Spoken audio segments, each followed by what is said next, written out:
Iran's president-elect has promised to follow what he calls a path of moderation. Hasan Rohani laid out that path in his first news conference since winning the presidential election on Friday. He said the first step will be showing greater transparency. We will resume negotiations over our nuclear program with 6 global powers. I believe a breakthrough can only be achieved through dialogue, not through threats or sanctions.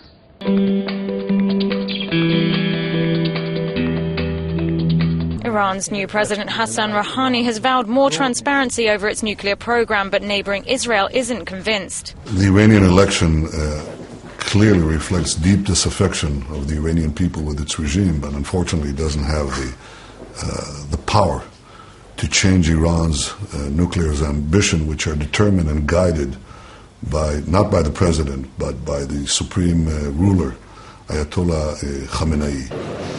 The European Union has also reacted to the new political landscape in Iran.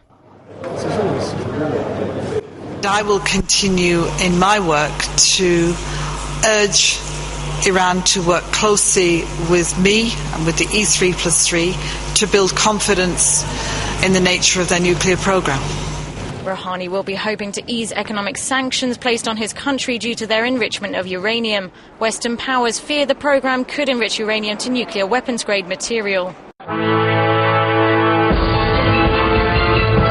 Hasan Rohani said his top priority was the economy. He vowed to fight unemployment and inflation, although he didn't really explain how he would do so. He simply said that his government would probably invest more in small businesses, but he promised his new policies would bear fruit by the end of his first year in office. Now, he won't be taking office before the beginning of August, although he did say that he would try and work with current elected officials, including the outgoing president, Mahmoud Ahmadinejad, to try and get things moving.